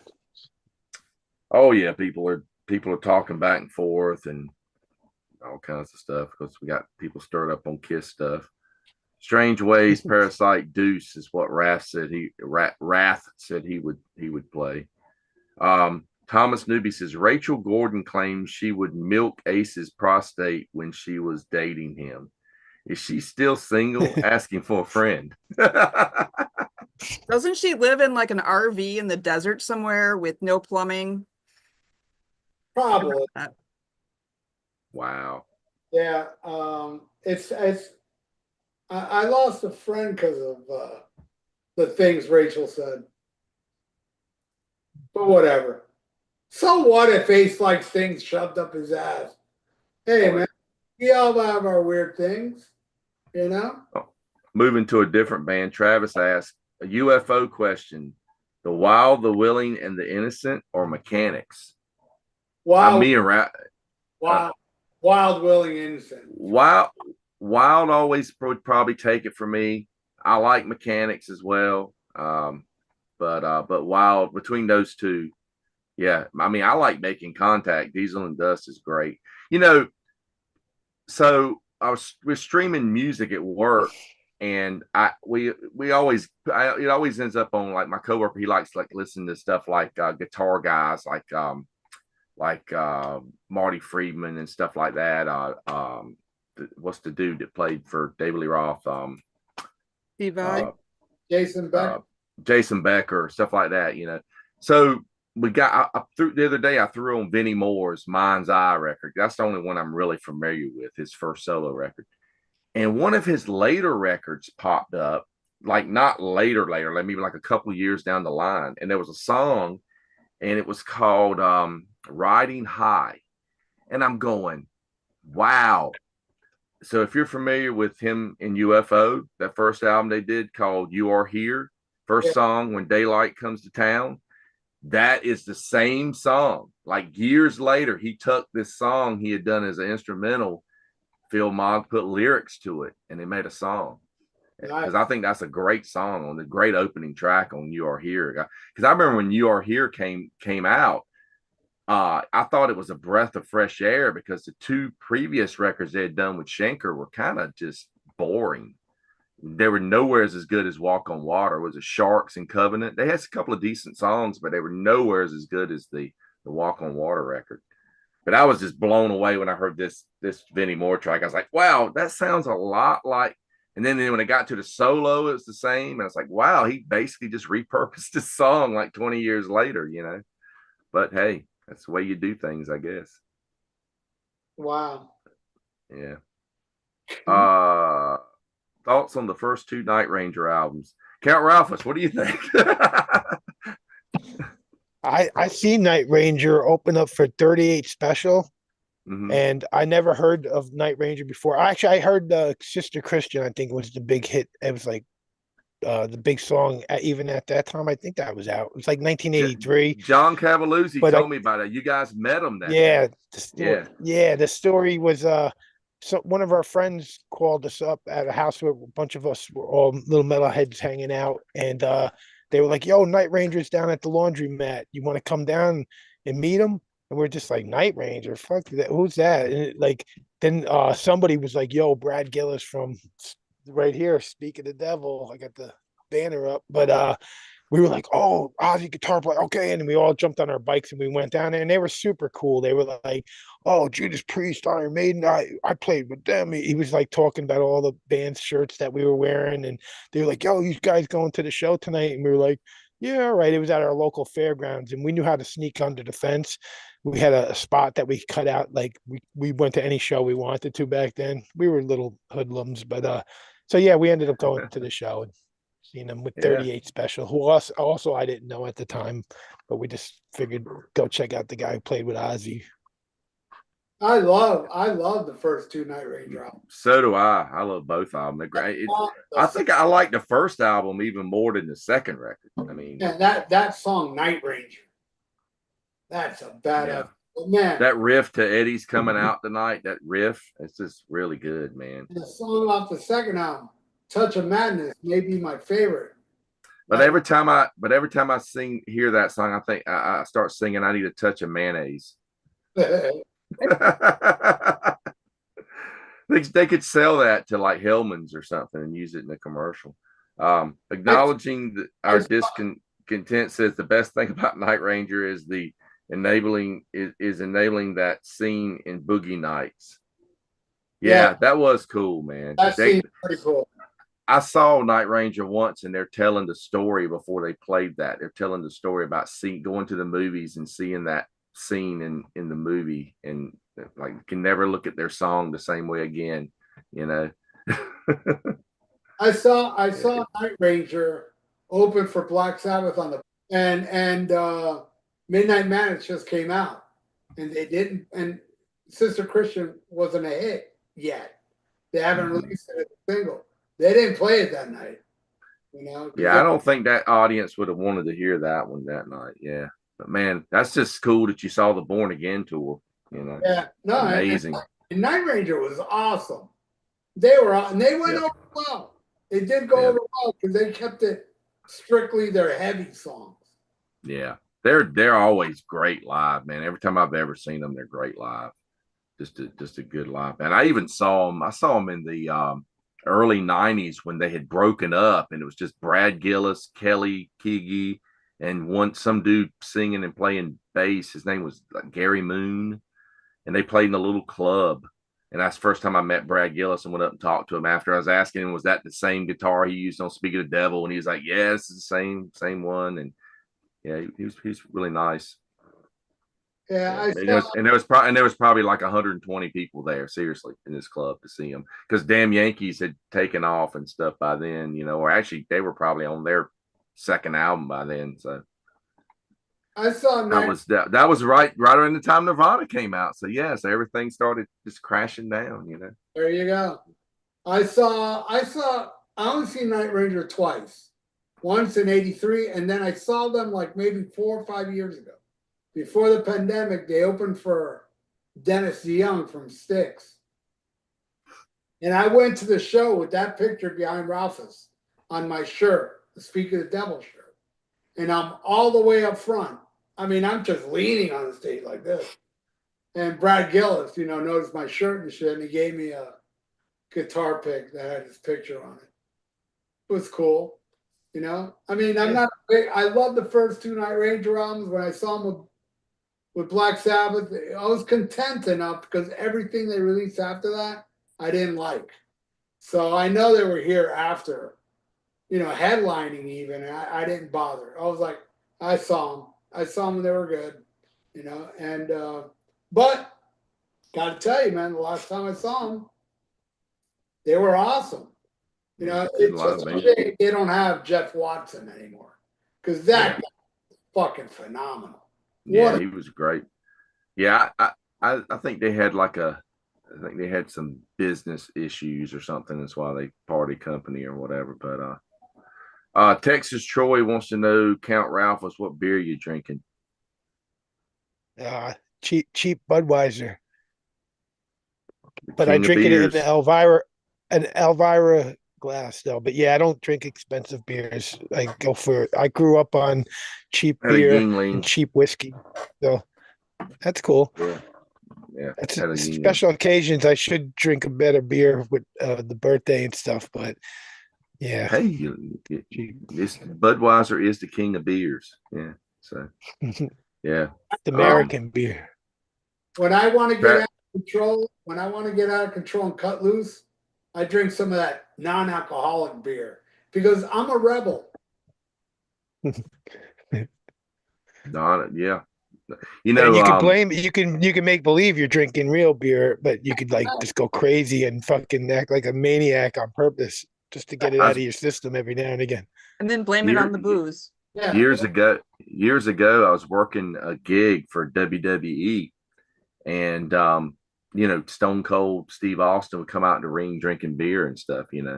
Well, they sent me out to get some supplies, and one of the things on the list was Bush non-alcoholic beer. They said it's Bush NA, Bush beer. That's what they wanted. So I bring it back, and I was like, "What's the Bush NA?" And they were like, "Well, look, you really can't see it. It looks like a regular Bush can, but you really can't see the NA. That's what Stone Cold drinks in the ring." And I was like, Wow. "What? Oh, shit. Stone Cold?" I said, "Stone Cold doesn't even drink real beer. Man, wrestling's fake, man. God, But actually, there was a story behind it. He was on probation because I don't know if you guys follow wrestling, but he was married to Deborah at one point. She was like one of the valets, and they had a domestic dispute supposedly, and he was on probation. He couldn't drink alcohol. He's forbidden to drink. So if they ever came up and questioned him drinking on the television show, on the wrestling show or whatever, they could say, "Oh, it's non-alcoholic beer. You can," I guess he had to keep like turning the can, trying to make it so to get some shots of it or something, This is like finding out about David Lee Roth drinking iced tea instead of Jack Daniels in his bottle. Man. This is like the same exact revelation, right? Well, I think Steve really drank beer at one point, but at that period he couldn't because of the probation issue. I gotta tell you, Diver Down tour. I'm all the way up front, and Dave's swigging the alcohol, and he was pouring it on us. It was alcohol that night. He may drink iced tea every other show, but that night, I guess he wanted to celebrate. Because I saw him glugging that shit and then like spraying us with it. And that was definitely Jack Daniels he was drinking that night, But you sure he wasn't doing the switcheroo when he like did a spin kick? He grabbed like another bottle and hey, give these guys the real stuff, and then do another spin around kick. Van Halen did the very first time I saw Van Halen was on the Women and Children First tour, and I'm all the way up front. And during the show, this is before any of your times. I don't. Do you guys remember something called On TV? I do. On TV was kind of like an HBO. You had to pay TV, yeah. And over here, it was our channel 51 where it was regular TV, but at night it turned into On TV. So Scramble, and it would have soft porn like at 12 night, and we would watch the Scramble, and here and there we'd see a tit. Anyway, so yeah. Ooh, I think I saw a boob. Yeah, a little kid too at the time. Well, anyway, Dave goes, "Y'all want to be on TV?" And the whole crew comes out with video cameras. And we're going ape shit. Come on, you're on TV, motherfucker. And we're all like, you ever read the David Lee Roth book, Crazy from the Heat? He talks about it. Yeah, back in the Women and Children First, we used to bring cameras out with roadies, and there was no film in the camera. Yeah, they were out there pretending to be filming. And we're all going nuts. And he said he did that shit at all the shows. And I'm like, motherfucker, Because I'm thinking all these years, man, in the archives, they got me, man. I'm all the way up front, But no, turned out it was bullshit. No film in the camera. This is funny. Pleasure Den of the Absurd came in and he says, in 1967, Bush Beer hired Hanna-Barbera to make a promo film for their internal company used promoting their current ad campaign. If you find it on YouTube, you'll see it. It's the Flintstones drinking beer. Oh, Now I have seen the ones of the Flintstones smoking. I've seen like that. Winston Yeah, cigarettes or whatever. But yeah, that's a trip. Have a beer, Barn. I have the Flintstones first 2 seasons on DVD, and those commercials are on there of them Oh, smoking. wow. And I'll tell you, you know, I live in a little town in Florida called Hialeah, Florida. The Flintstones were in Hialeah, Florida. There's an episode, it's in season 2, where Hialeah has a very famous horse track, the Hialeah horse track. And Wilma's going through a picture album, and she shows them, here's where we were at the Hialeah horse track. And I remember being a little kid living in Hialeah going, what? You know? Well, you know, I don't know if you ever seen a movie called The Champ with Ricky Schroeder when he was a little kid. Yeah. That was filmed in Hialeah horse track. Yeah, but they lived in Bedrock, the Flintstones. Yeah. So it must have been the next town over where you guys were. No, they like they were talking about. No, man, they took a plane. Remember those planes that had that big fucking dinosaur wings? Those old planes on the Flintstones. They took one of pterodactyl planes to Florida.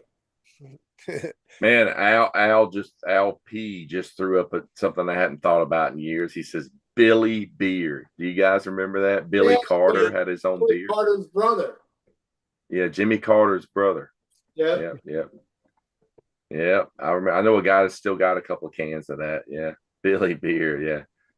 Yeah. Wow. You know, when I was a little kid, Coors was outlawed in Florida. You couldn't get Coors. I remember Smoking the Bandit. That's what I was going to say. So Smoking the Bandit happened. Old storyline. East of the Mississippi. They were smuggling beer. Well, my neighbor, who's Yellow Jackets. I mean, he's died, but still, his wife lives next door. After all these years, he used to go to Texas. He was a trucker, and he'd come back, and we'd drink Coors. I was underage, but it was like, fuck it, give me one of those Coors, you know, because Smoking the Bandit was popular and all that shit. So I was drinking that illegal beer back then. Why was it outlawed there? I don't know. I have no idea. It's probably a territory thing where, like, kind of like how wrestling was even back then. They had their territories and stuff like you could. So Anheuser-Busch is like, Anheuser-Busch probably had the monopoly on that area. Probably, yeah, makes sense. Yeah. Someone put Texas Choices Coors equals Colorado Kool-Aid. Yeah. Not bad. That's the nickname. Yeah. They call them Yellow Jackets. We had a cheap beer. Well. We had a cheap beer called Peels. Did anybody remember Peels? No. We had the one in the white can. We grew up on it because. Yeah, we had the one in the white can that just said beer. We had one. Yeah. That's the ones you see on TV shows. Yeah, but I'm serious. I've seen it before around. Wow. But I think that I remember we had Black Label beer that was like really cheap. We had Red Dog. It was awful. I used to buy Red Dog. Yeah, that was in the 90s. Yes. Yeah, I remember Red Dog. Yeah. Mm-hmm. Peels was so cheap, but it was like we would get there and we would look at all the prices and we go, well, we can get like 3 times the amount with this money of this than we could have, like, you know, Michelob or something. So we would just get Peels, and after a while, you just got used to it, you know.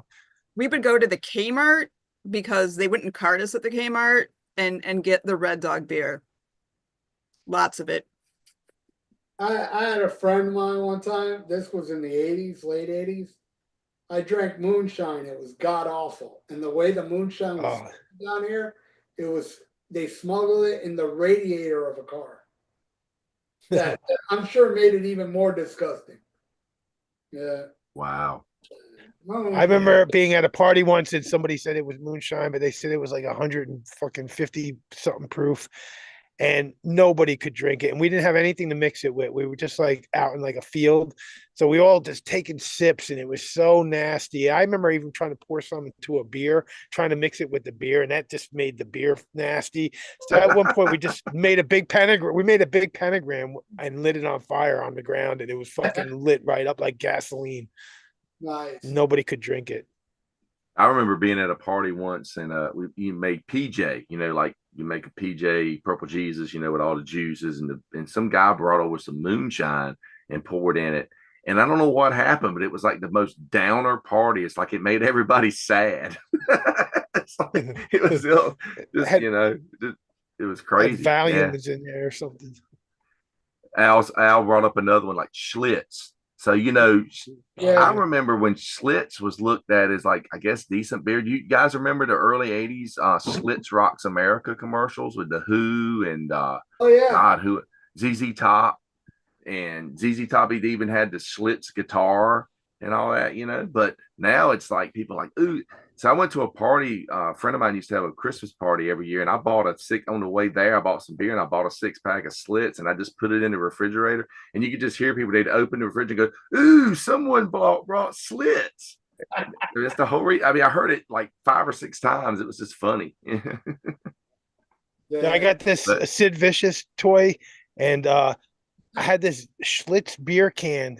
I think it was an earring. I think it was actually an earring back in the fucking day. And I just like attached it to my Sid Vicious toy. So it's hard to read that, but he's actually holding a little Schlitz can. See, Schlitz even had little toy earrings. I mean, that was a well-respected beer at one point. I don't know what happened, but I never drank that beer that night. I just left it in the fridge. Someone drank it. Well, maybe I should try it again. Maybe it's good. Who knows? I've had Schlitz. It wasn't that great. The worst beer for me, and I know many would disagree, but man, every time I drank this beer, it always gave me a headache. Pabst Blue Ribbon.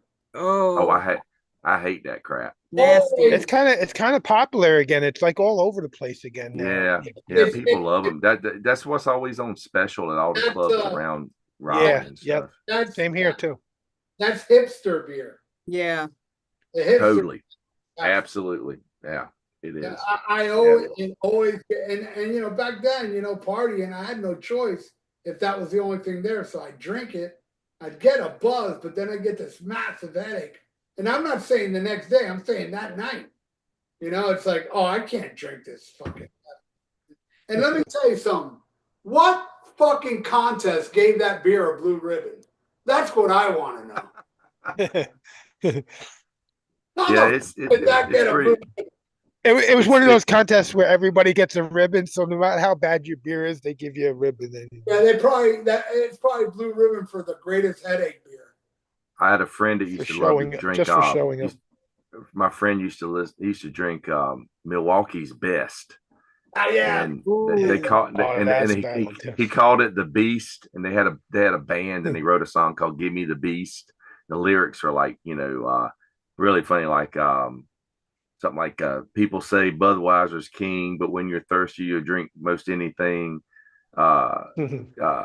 People say Coors is the one. Yeah, I'll drink one, but put down that gun. It was just like really cheesy lyrics, but kind of clever for for what it was about. But it was "Give Me the Beast." But he was the only guy in the band that drank it. Everybody else was like, "Oh, that stuff sucks," And then he goes, "Man, guess what I found the other day?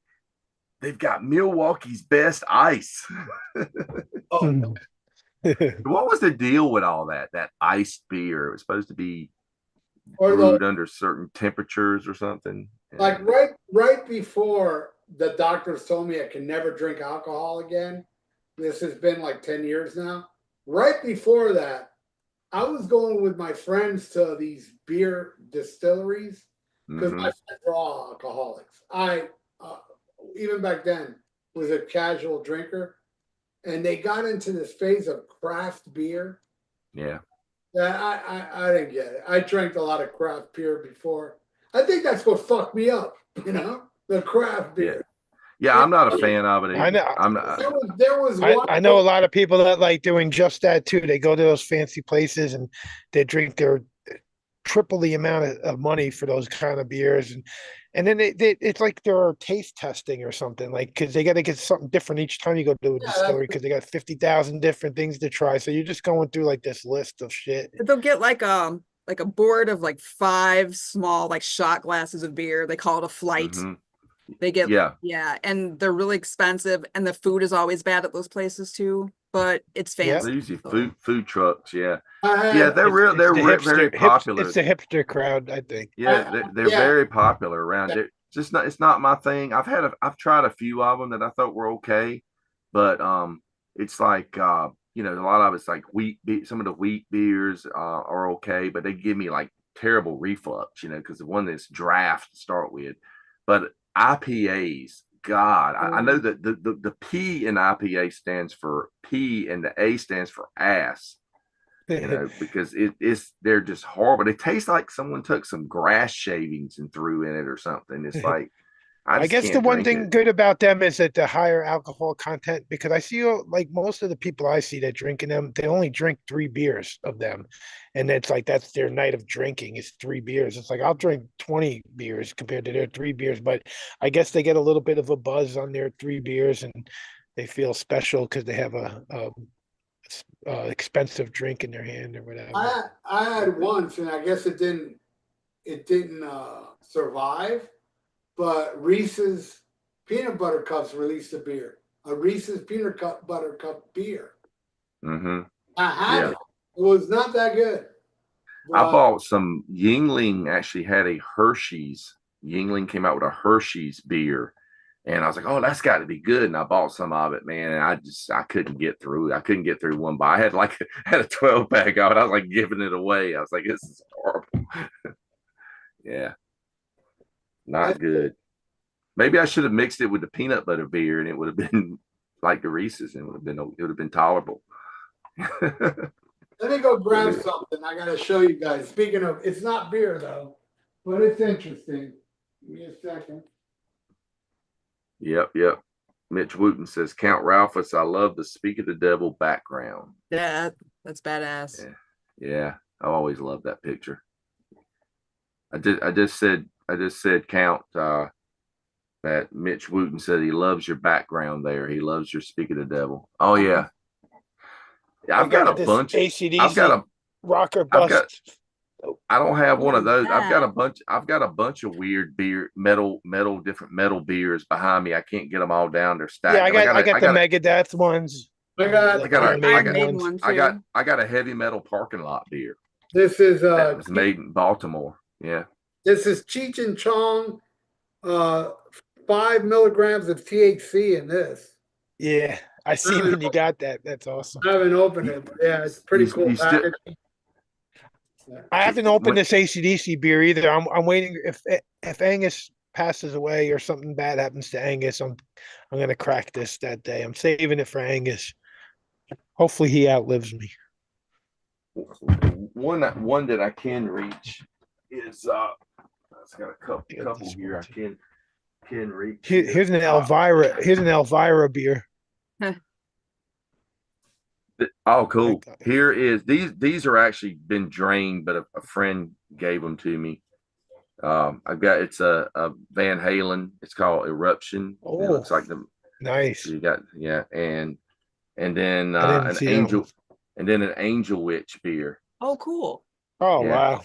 Yeah. I think I think they were like Maryland brewers or something. Let's see. When the Decibel magazine had that Decibel Beer Fest, they made beers for every band. So my buddies in All Out War, they had their own beer. I got an empty can. I didn't get a full beer, but I got a Hatebreed can. I have a Sick of It All can. Anytime I see those, I know there's a bunch of Motorhead ones, but I never come across this whiskey that you can get a Motorhead. I got the Motorhead beer in the bottle. Like that. Oh, that's cool. Yeah. I've known about it forever. I just never see it. But yeah, I wanted the King Diamond Abigail beer that they had, and when I saw him in 19, they didn't have it for sale, but they had some backstage because I knew some people that were backstage that had gotten a couple or whatever, and I wish I had nabbed one for some. I had a couple friends that were back meeting King afterwards, and I should have, if I'd known, I was like, hey, try to grab me one of those beers, and just never got one. But yeah, that would have been cool. There's a couple. Yeah. Megadeth beer. Yep. Yeah, I got the Megadeth one. the Trooper. Yep. And my buddy, Yeah. this one's unopened. My buddy got me this Black Sabbath Oh, Iron Man. that's cool. Oh, nice. Did you see these? Did you see these, Ralph, when you walked out? I got the Angel Witch Wow. and the eruption. Yeah. Oh wow. That's crazy. That's crazy, man. Angel Witch beer. Yeah. My friend Jim Powell got those for me, actually. Yeah, that Black Sabbath, my friend Charlie Hill, who's probably watching. Sometimes he checks out my live feed. But I want the. I got several of those Maiden beers laying around and stuff. I have no cool beers. I don't drink. I am very boring. Here's the beer from hell. The coffin. Hell beer. It's like The beer from hell. Iron Maiden. It came with a bottle. All right. Anybody else in the chat? Any of you guys got this one? It's like the big Iron Maiden. I've seen that one. Thing. I saw it. Like I saw it at Total Wine. That's pretty cool. Yeah. Yeah, man. Comes with a beer and it comes with a pint glass. A true Yeah, glass. I've got one that's different. It's somewhere around here. It's got a pint glass in it, but mine's different. It's got the Trooper picture photo on it. I bet some people that are watching now have Kiss beer. Oh, yeah. I love how Gene Simmons, who doesn't like to condone drinking or anything, and he has Kiss liquor and beer and all that out. Oh yeah, no, I made a news report about it. I was like, Gene Simmons says people that drink are losers, all this shit. And then I'm like, Didn't they make cold gin too? They did cold gin. Yeah. I said Gene Simmons calling all alcoholics losers, all that. And other here's another cool one. Should have had. Oh yeah, no, that's cool. nice. Oh, that's nice. This one's like a special edition, like a dark beer Trooper. Mm-hmm. Well, Day of the Dead. In my news report, I say Gene Simmons slamming all alcoholics, blah blah blah. I go, and in other news, Kiss is releasing what? Like cold alcohol, all this shit. We have a restaurant called Rock and Brews. Yeah, and I also have a Kiss coffin that you can use as a cooler for your beers in the meantime. But then I also put a clip of Paul Stanley like ripping on. He goes, "Oh, cigarettes." This is back in the Creature of the Night era. He said cigarette companies were coming at us, to promote their shit. We were hungry for money, but we refused. And alcohol. Like that, right? I saw a photo recently, and I've never seen before. I guess it was either probably the Lick It Up tour or Animalize tour. And Paul Stanley's like chugging a bottle of Jack Daniels. I saw it recently too. Pretending to be David Lee Roth. Yeah. And then there's the pictures with them with the giant steins, him and Ace Frehley with those big steins pounding giant drinks. Somebody put up side by side David Lee Roth in the 80s drinking alcohol and that picture you're talking about of Paul Stanley drinking alcohol. And I swear to God, identical. Paul Stanley's dressed exactly like David Lee Roth. He's got the red tights and the zoo pants, and David Lee Roth was dressed just like that in the same picture. It was so pathetic how bad he wanted to be David Lee Roth. Hey, Ralph, Mick Watkins is in the chat. He says, dude, I bought a pack of those Cheech and Chong seltzers, and they get you feeling pretty fucking good. Oh, thanks really? For the recommendation. She said, thanks for the recommendation. Yeah. Right on. I still haven't tried mine. I should put them in the fridge. But, Thomas says, Gene Simmons had absolutely no minors in his book of 5,000 Polaroids that he destroyed. And Mitch Wooten says Ronnie James Dio promoted Budweiser in the 80s. He used to play his commercial. Yeah, that's definitely right. He rewrote Rainbow in the Dark about the King of Beers. Yeah, if you guys haven't seen my documentary on Ronnie James I put the commercial. Well, it's not really a visual commercial, but I added Dio's commercial to actual Budweiser footage from the 80s. Yeah, I remember that vividly being on the radio back in '83, hearing that, going, "Whoa, man, Dio!" And I remember all through telling people about it, and nobody like I never heard it. And then finally, the internet came around, and there you can find it. I got a record last year. It was it's a unofficial thing, but it's like rare Dio tracks on vinyl, and they've got that commercial, and it's the cleanest version I've ever heard of it. I mean, it sounds really good. Oh yeah, because the version I use is kind of dirty. Yeah, there's no good version online. Yeah. Guys, I got ready to wrap it up here. We've been going about 2 hours anyways, but this has been fun. Yeah, you guys want to keep going? Or better than the Super Bowl. Yeah, exactly. Fuck the Super Bowl. Anyway, I hope both teams lose. That's what I. Yeah, me too. Yeah, I hope Kendrick Lamar won, whoever he is. I hope it's a draw. I hope if there was a winner, it was the Florida Panthers. Yeah, that's Florida Panthers. But anyway, Florida Panthers. I want to thank everybody for tuning in, and thank you everybody for the birthday wishes. And I'm sure Count, you have to thank them as well, man. And I wish you a happy birthday. Yeah, man. Happy birthday to you, man. Thank you. Cheers. Happy birthday. Yep.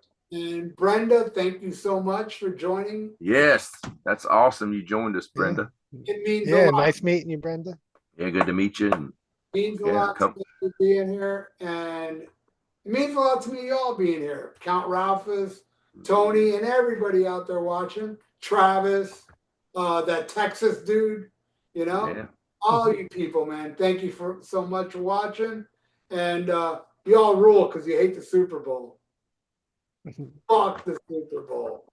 Hell yeah! I'm 60 years old. 60. I made it, man. I made it. I didn't die in my 50s. 6660. Though there was many times I could have, but no, I made it to 60. God damn it! But anyway, thank you again, Brenda, Tony, Ralphus. Till next Thursday, where we don't know what we're doing, but we'll figure it out. Everybody out there, smack them up.